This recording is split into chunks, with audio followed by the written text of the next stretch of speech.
વિદ્યાર્થી મિત્રો, આ લેક્ચરમાં આપણે રાઉલ્ટનો નિયમ અબાષ્પશીલ ઘટક માટે જોઈને આવ્યા. હવે આપણે સંખ્યાત્મક ગુણધર્મની અંદર કુલ 4 વસ્તુની વાત કરી હતી. સંખ્યાત્મક ગુણધર્મમાં પહેલું જે જોયું હતું એ બાષ્પ દબાણમાં ઘટાડો, બીજું જે જોયું હતું ઉત્કલન બિંદુમાં ઉન્નયન, ત્રીજો જે ટોપિક હતો એ હતો ઠાર બિંદુમાં અવનયન, અને ચોથું જે હતું એ અભિસરણ દબાણ. એમાંથી ફર્સ્ટ ટોપિક જે રાઉલ્ટનો નિયમ અબાષ્પશીલ ઘટક માટે, એટલે કે અબાષ્પશીલ ઘટક માટે જે દ્રાવણ બને ત્યારે બાષ્પ દબાણમાં ઘટાડો થાય છે એના માટેનું સૂત્ર જોઈને આવ્યા. હવે આપણે આ લેક્ચરની અંદર ઉત્કલન બિંદુમાં ઉન્નયન તેના વિશે સમજીશું અને ઠાર બિંદુમાં અવનયન તેના વિશે પણ સમજીશું. વિદ્યાર્થી મિત્રો, બંને ટોપિક ઓલમોસ્ટ સેમ જ છે. જે રીતે આપણે ઉત્કલન બિંદુમાં ઉન્નયન સમજાવીશું સેમ ટુ સેમ એ જ વસ્તુ ઠાર બિંદુમાં અવનયન માટે આપણને મળશે. તો ધ્યાન રાખજો, ઉત્કલન બિંદુમાં ઉન્નયન એટલે શું સમજાવો. હવે મેં તમને અગાઉના લેક્ચરમાં પણ જણાવ્યું હતું ઉન્નયન એટલે શું, તો કે ઉન્નયન એટલે વધારો થવો, રાઈટ. હવે બીજી વસ્તુ છે કે ઉત્કલન બિંદુનું ઉન્નયન એટલે શું. તો સૌથી પહેલાં તો ઉત્કલન બિંદુ એની વ્યાખ્યા આપણે જોઈએ. તો કે ઉત્કલન બિંદુ તમે જે નાના સ્ટાન્ડર્ડમાં શીખીને આવ્યા કે જે તાપમાને પાણી ઉકળવા માંડે તો એનું ઉત્કલન બિંદુ કહેવાય, બરાબર છે. પણ અહીંયા આપણે ધોરણ 12 સાયન્સ પ્રમાણે એની વ્યાખ્યા અલગ રીતે સમજીશું. તો જુઓ, વ્યાખ્યામાં આપેલું જે રીતે વિદ્યાર્થી મિત્રો કે જે તાપમાને દ્રાવક કે દ્રાવણનું બાષ્પ દબાણ એક વાતાવરણના દબાણ જેટલું થાય તે તાપમાને તે દ્રાવક કે દ્રાવણનું ઉત્કલન બિંદુ કહે છે. એનો મતલબ એવો કીધો કે આ વ્યાખ્યામાં એવી રીતે સમજાય, જે તાપમાને દ્રાવક કે દ્રાવણનું બાષ્પ દબાણ કેટલું થાય, એક વાતાવરણના દબાણ જેટલું થાય, બરાબર. એટલે એક વાતાવરણ દબાણ જે તાપમાને થાય એ તાપમાનને ઉત્કલન બિંદુ કહેવાય. હવે આપણને ખ્યાલ છે કે શુદ્ધ પાણીનું ઉત્કલન બિંદુ એટલે કે શુદ્ધ પાણી કેટલા ડિગ્રી સેલ્સિયસ તાપમાન ઉપર ઉકળે, 100 ડિગ્રી સેલ્સિયસ ઉપર. તો એને કેલ્વિનમાં ફેરવવા હોય તો 273.15 વત્તા 100 એટલે 373.15. તો અહીંયા આપ્યું છે કે શુદ્ધ પાણી એ 373.15 કેલ્વિન તાપમાને ઉકળે છે. કેમ? કારણ કે 100 ડિગ્રી સેલ્સિયસ એટલે કે 373.15 કેલ્વિન તાપમાને પાણીનું બાષ્પ દબાણ એક વાતાવરણ થાય. એટલે એને આપણે એક વાતાવરણને 1.013 બારના સ્વરૂપે લખી શકીએ, બરાબર. એટલે એટલા માટે પાણીનું ઉત્કલન બિંદુ 100 ડિગ્રી સેલ્સિયસ થાય છે, કારણ કે 100 ડિગ્રી સેલ્સિયસ એટલે કે 373.15 કેલ્વિન તાપમાને તેનું બાષ્પ દબાણ એક વાતાવરણ એટલે કે 1.013 બાર હોય છે. એ જ રીતે સુક્રોઝના જલીય દ્રાવણનું બાષ્પ દબાણની વાત કરીએ તો એનું 373.15 કેલ્વિન તાપમાને 1.013 બાર કરતાં ઓછું હોય છે, બરાબર છે. કોનું? સુક્રોઝનું જલીય દ્રાવણ. તો આ તમને ઉત્કલન બિંદુ એટલે શું તેના વિશે સમજ પાડી.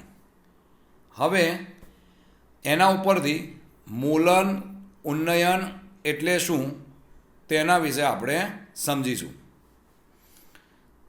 તો ફરીથી આપણને એમ થાય કે મોલલ ઉન્નયન એટલે શું? તો એવું કહી શકાય કે દ્રાવક આપણે 1 kg લેવાનો અને દ્રાવ્ય 1 મોલ લેવાનો, બરાબર? હવે સમજો, 1 kg દ્રાવકમાં કેટલા કેજી? 1 kg દ્રાવકમાં 1 મોલ પદાર્થ ઉમેરીએ અથવા તો દ્રાવ્ય કરીએ ત્યારે જે ઉત્કલન બિંદુમાં વધારો થાય તેને મોલલ ઉન્નયન કહે છે, બરાબર? તો એક વસ્તુ આપણને ખ્યાલ છે કે હંમેશા યાદ રાખવાની કે શુદ્ધ દ્રાવક કરતાં દ્રાવણનું ઉત્કલન બિંદુ હંમેશા વધારે મળે. ઉદાહરણ તરીકે હું તમને કહું કે શુદ્ધ દ્રાવક એટલે કે પાણીનું ઉત્કલન બિંદુ 100 ડિગ્રી સેલ્સિયસ છે, રાઈટ? હવે જો તમે એની અંદર કોઈ દ્રાવ્ય પદાર્થ ઉમેરો અને ઓગાળો, એમાંથી જે દ્રાવણ બન્યું એ દ્રાવણનું ઉત્કલન બિંદુ 100 ડિગ્રી સેલ્સિયસ કરતાં વધારે, એટલે કે ધારો કે 110 કે 120 કે 130 ડિગ્રી સેલ્સિયસ મળી શકે. તો દ્રાવકનું ઉત્કલન બિંદુ કેટલું હતું? 100 ડિગ્રી સેલ્સિયસ. અને એમાંથી દ્રાવણનું ઉત્કલન બિંદુ ધારો કે કેટલું થયું? 120 ડિગ્રી સેલ્સિયસ. એટલે 100 થી 120 ડિગ્રી સેલ્સિયસ એટલે 20 ડિગ્રી સેલ્સિયસ ઉત્કલન બિંદુમાં વધારો થયો, જેને આપણે ઉત્કલન બિંદુમાં ઉન્નયન કહી શકાય. પરંતુ અહીંયા આપણને શબ્દ ઉમેર્યો છે મોલલ. મોલલ એટલે 1 મોલ પદાર્થ, શેની અંદર? 1 kg દ્રાવકમાં. એટલે એની વ્યાખ્યા એ રીતે આપી કે 1 kg દ્રાવકમાં 1 મોલ પદાર્થ દ્રાવ્ય કરતાં ઉત્કલન બિંદુમાં થતા વધારાને મોલલ ઉન્નયન કહે છે, બરાબર? એટલે અહીંયા મેં તમને કીધું એ જ રીતે નીચેના બીજા સેન્ટેન્સમાં લખ્યું છે, શુદ્ધ દ્રાવકના ઉત્કલન બિંદુ કરતાં તેમાંથી બનાવેલા દ્રાવણનું ઉત્કલન બિંદુ ઊંચું થશે અને ઉત્કલન બિંદુનું ઉન્નયન એ દ્રાવ્યના કણોના સ્વભાવ ઉપર નહીં પરંતુ તેની સંખ્યા ઉપર આધાર રાખે છે. અહીંયા પણ એ જ વસ્તુ કીધી, એ જે દ્રાવ્ય કણો છે એના સ્વભાવ ઉપર આધાર નહીં રાખે પરંતુ તેમની સંખ્યા ઉપર આધાર રાખે છે. એટલા માટે એને સંખ્યાત્મક ગુણધર્મ કહેવામાં આવે છે, બરાબર? હવે આપણે 2 વસ્તુ યાદ રાખવાની, એક દ્રાવક માટે અને એક દ્રાવણ માટે. દ્રાવક માટે, શુદ્ધ દ્રાવક માટે ઉત્કલન બિંદુ લઈએ TB0 અને દ્રાવણ માટે ઉત્કલન બિંદુ લઈએ TB, બરાબર? ફરીથી દ્રાવકનું ઉત્કલન બિંદુ અહીંયા લખ્યું છે તે પ્રમાણે TB0 અને દ્રાવણનું ઉત્કલન બિંદુ TB. હવે તમે મને એમ કહો કે આ બંનેમાં કોનું ઉત્કલન બિંદુ વધારે, દ્રાવક કે દ્રાવણનું? તો યસ, દ્રાવણનું જ ઉત્કલન બિંદુ વધારે, રાઈટ? તો દ્રાવણનું ઉત્કલન બિંદુ વધારે એનો મતલબ TBની કિંમત TB0 કરતાં વધારે મળે. કોની કિંમત? TBની કિંમત. એટલે કે જો બંને વચ્ચેનો તફાવત શોધવો હોય, એટલે કે કેટલા ઉત્કલન બિંદુમાં વધારો થયો એ ડેલ્ટા TB શોધવું હોય તો એને TBમાંથી TB0 માઇનસ કરવા પડે, રાઈટ? એટલે જો અહીંયા આપ્યું છે તમને કે ઉત્કલન બિંદુમાં થતો વધારો ડેલ્ટા TB બરાબર TB માઇનસ TB0, તેને ઉત્કલન બિંદુનું ઉન્નયન કહે છે, રાઈટ? એટલે દ્રાવકનું ઉત્કલન બિંદુ TB0, દ્રાવણનું ઉત્કલન બિંદુ TB, મોટામાંથી નાની સંખ્યા બાદ થાય એટલે ઉત્કલન બિંદુમાં થતો વધારો ડેલ્ટા TB બરાબર TB માઇનસ TB0, જેને ઉત્કલન બિંદુમાં ઉન્નયન કહે છે, રાઈટ? હવે એના માટેનું આપણે સમીકરણ સમજીએ, એટલે કે સૂત્ર મેળવીએ. એ સૂત્રનો ઉપયોગ દાખલાની અંદર આપણે કરીશું. સૂત્ર એવી રીતે મળે કે ધારો કે મંદ દ્રાવણ માટે, કોઈ બી મંદ દ્રાવણ માટે વાત કરીએ તો ઉત્કલન બિંદુમાં ઉન્નયન એ કોના સાંદ્રતા ઉપર આધાર રાખે છે? તો કે દ્રાવણમાંના દ્રવ્યની મોલર સાંદ્રતા. કેમ અહીંયા મોલર સાંદ્રતા કીધું? કારણ કે આપણે દ્રાવકની અંદર 1 મોલ દ્રાવ્ય પદાર્થ ઉમેરેલ છે, એટલે 1 kg દ્રાવકમાં ઉમેર્યો છે, એટલે આપણે એને દ્રાવ્યની મોલર સાંદ્રતાના સ્વરૂપમાં લખીશું. રાઈટ? તો અહીંયા તમને આપેલ છે એ રીતે. તો જુઓ, ડેલ્ટા ટીબી ચલે છે એમ.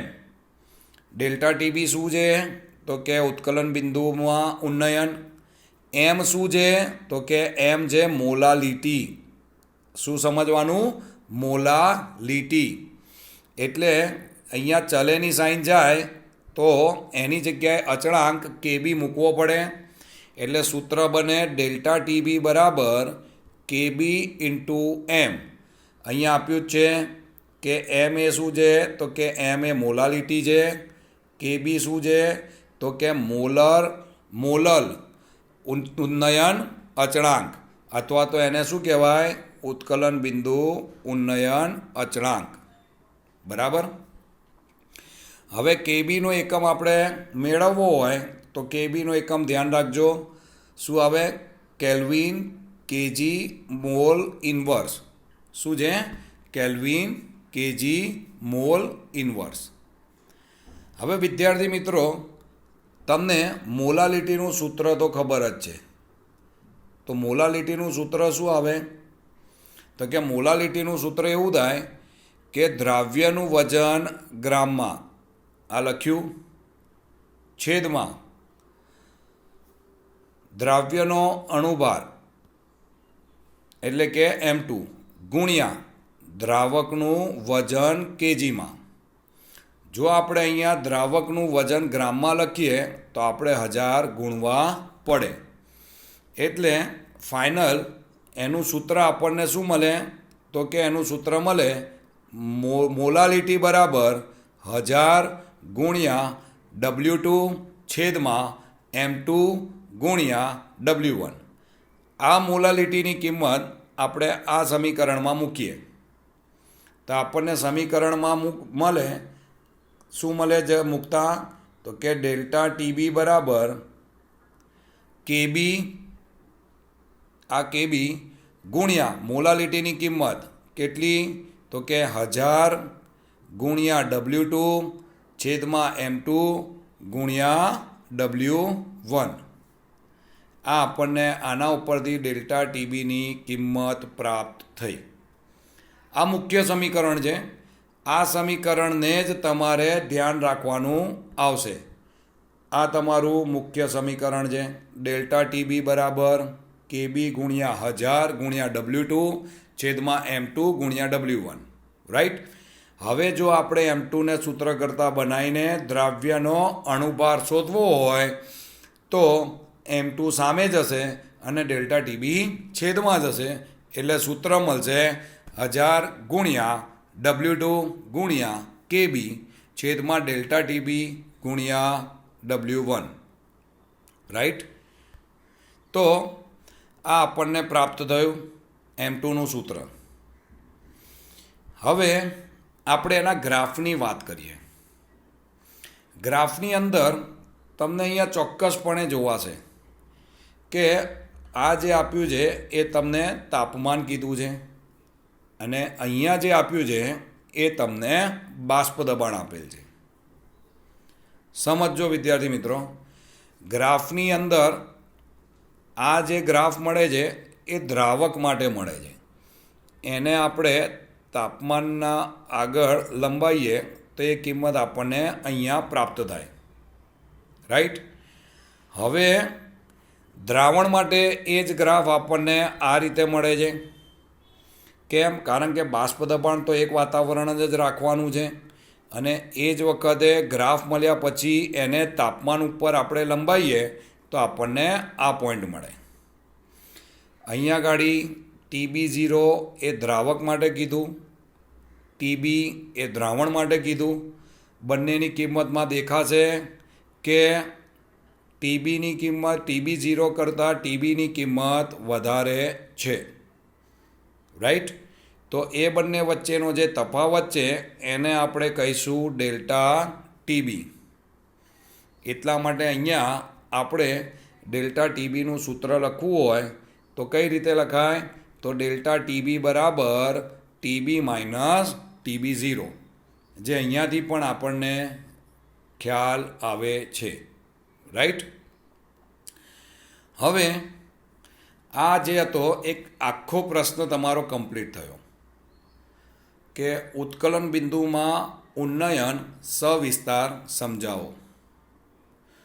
દોસ્તો, અહીંયા ડેલ્ટા TB એટલે વાપર્યું કારણ કે ઉત્કલન બિંદુને ઇંગ્લિશમાં બોઇલિંગ પોઈન્ટ કહે છે, એટલે એના માટે ડેલ્ટા TB શબ્દનો યુઝ કરવામાં આવ્યો. રાઈટ? હવે એ જ વસ્તુ આપણે ઠાર બિંદુ માટે વાપરીશું. તો ઠાર બિંદુને ઇંગ્લિશમાં ફ્રીઝિંગ પોઈન્ટ કહેવાય, એટલે જ્યાં જ્યાં ડેલ્ટા TB યુઝ કર્યું હતું ત્યાં ત્યાં ડેલ્ટા F યુઝ કરવાનું, બાકી બધું જ same to same as it is. પણ અહીંયા ઠાર બિંદુમાં ઘટાડો બતાવવાનો છે, આગળ આપણે ઉત્કલન બિંદુમાં વધારો બતાવ્યો. હવે જોઈએ આપણે ઠાર બિંદુમાં અવનયન એટલે શું. પહેલાં તો આપણે ઠાર બિંદુ એટલે શું એ જોઈએ. તો અહીંયા લખ્યું છે કે જે તાપમાને પદાર્થનું તેની પ્રવાહી અવસ્થામાં બાષ્પ દબાણ ઘન કલાના બાષ્પ દબાણને બરાબર હોય તેને ઠાર બિંદુ કહેવાય. એટલે જે તાપમાને જે પ્રવાહીનું બાષ્પ દબાણ હોય પ્રવાહી અવસ્થામાં, એ જ બાષ્પ દબાણ ઘન અવસ્થામાં મળે, એ તાપમાનને એનું ઠાર બિંદુ કહેવાય. રાઈટ? તો અહીં લખ્યું છે બીજું, કોઈ પણ તાપમાને શુદ્ધ દ્રાવક કરતાં તેના દ્રાવણનું બાષ્પ દબાણ ઓછું હોય છે, એટલે કે દ્રાવક કરતાં દ્રાવણના ઠાર બિંદુમાં થતા ઘટાડાને ઠાર બિંદુ અવનયન કહે છે. એક ઉદાહરણ લઈએ. શુદ્ધ પાણી લઈએ, એનું ઠાર બિંદુ 0 ડિગ્રી સેલ્સિયસ છે, એ તમે સૌ જાણો છો, એટલે કે 273.15 કેલ્વિન. કોનું? શુદ્ધ દ્રાવક એટલે કે પાણીનું. હવે જો તમે એની અંદર થોડો ઘણો દ્રાવ્ય પદાર્થ ઓગાળો અને એનું ઠાર બિંદુ માપો, તો એનું ઠાર બિંદુ -10 ડિગ્રી અથવા તો -20 ડિગ્રી સેલ્સિયસ જોવા મળે. એટલે કે એનું ઠાર બિંદુ 0 ડિગ્રી સેલ્સિયસથી ઘટીને -10 ડિગ્રી સેલ્સિયસ થયું, એટલે કે એના ઠાર બિંદુમાં ઘટાડો થયો, જેને શું કહેવાય? ઠાર બિંદુમાં અવનયન ડેલ્ટા TF. F એટલે ફ્રીઝિંગ પોઈન્ટ. રાઈટ? તો આ ઠાર બિંદુ તમે જોઈને આવ્યા. હવે આપણે જોઈએ મોલલ અવનયન અચળાંક. મોલલ અવનયન અચળાંકની અંદર અગાઉ જોયું તે જ રીતે કે એની વ્યાખ્યાની અંદર આપણે શું જોઈશું? તો કે અહીંયા આપ્યું છે જ 1 kg દ્રાવકમાં કેટલા મોલ પદાર્થ ઓગાળવાનો છે? તો કે 1 મોલ અબાષ્પશીલ પદાર્થ ઉમેરવામાં આવે ત્યારે ઠાર બિંદુમાં થતા ઘટાડાને મોલલ અવનયન અચળાંક કહે છે. 1 kg દ્રાવકમાં 1 મોલ પદાર્થ ઉમેરતા જે ઠાર બિંદુમાં ઘટાડો થાય એને મોલલ અવનયન અચળાંક કહે છે. અહીંયા બી અગાઉની જેમ જ આપણે લેવાનું છે કે TF0 એ શુદ્ધ દ્રાવકનું ઠાર બિંદુ થશે અને TF એ દ્રાવ્યનું ઠાર બિંદુ થશે. રાઈટ? એટલે દ્રાવ્યનું ઠાર બિંદુ થશે જે એમાં ઘટાડો બતાવે છે. એનો મતલબ એવો થયો કે વધારે કિંમત આમાં કોની મળશે? તો કે શુદ્ધ દ્રાવક માટે TF0ની, અને ઓછી કિંમત કોની હશે? તો કે TFની. એટલે કે TF0માંથી TF શું કરવામાં આવે? માઇનસ કરવામાં આવે, એટલે આપણને ઠાર બિંદુમાં અવનયન મળે જે અહીંયા તમને સમીકરણ બતાવ્યું છે ડેલ્ટા ટીએફ બરાબર TF0 માઇનસ TF, જેને ઠાર બિંદુમાં અવનયન કહે છે. રાઈટ. હવે અગાઉ જોયું તે જ રીતે ફરીથી કે ઠાર બિંદુમાં અવનયન એટલે ડેલ્ટા TF શેની ઉપર આધાર રાખે તો કે મોલાલિટી. રાઈટ. એટલે અહીંયા ફરીથી તમને બતાવ્યું છે કે ડેલ્ટા TF ચલે છે એમ, ચલેની સાઈન ગઈ એટલે લખવામાં આવે ડેલ્ટા TF બરાબર KF ઇન્ટુ એમ. અહીંયા KF શું બતાવે તો કે મોલલ અવનયન અચળાંક. તો જોઈએ આપણે, અહીંયા આપણને આપેલ છે કે KF શું છે તો અહીંયા લખેલ છે KF એ મોલલ અવનયન અચળાંક છે અથવા તો ઠાર બિંદુ અવનયન અચળાંક. એનો એકમ પણ અગાઉની જેમ જ કેલ્વિન કેજી મોલ ઇન્વર્સ, એ ધ્યાન રાખજો, એકમ છે કેલ્વિન કેજી મોલ ઇન્વર્સ.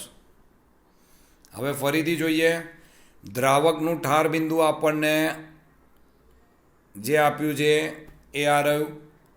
દ્રાવણનું ઠાર બિંદુ જે ઘટાડો થયો એ આપ્યું. બંને વચ્ચેનો તફાવત એટલે ઠાર બિંદુમાં થતો ઘટાડો ડેલ્ટા TF એ કેટલો થાય તો કે TF0 માઇનસ TF જેટલો થાય, જે અગાઉ આપણે જોયું. રાઈટ.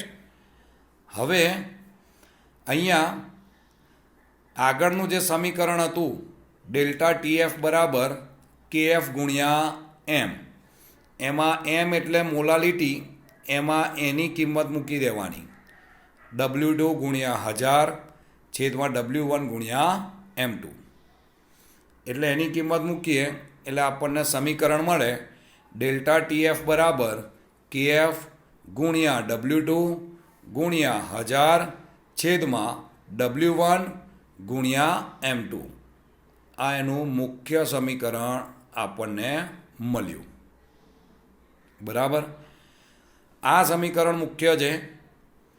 તમને જો એક્ઝામમાં દ્રાવ્યનો અણુભાર પૂછાય તો M2ને સૂત્ર કરતાં બનાવી દેવાનો અને M2 સામે જાય અને ડેલ્ટા TF છેદમાં જાય એટલે સૂત્ર મળે KF ગુણ્યા W2 ગુણ્યા 1000 છેદમાં ડેલ્ટા TF ગુણ્યા W1. રાઈટ. તો વિદ્યાર્થી મિત્રો, આજના લેક્ચરમાં તમે ઉત્કલન બિંદુમાં ઉન્નયન અને ઠાર બિંદુમાં અવનયન આ બંને જોયું. આ બંનેના સમીકરણ એક સરખી રીતે જ મળે છે.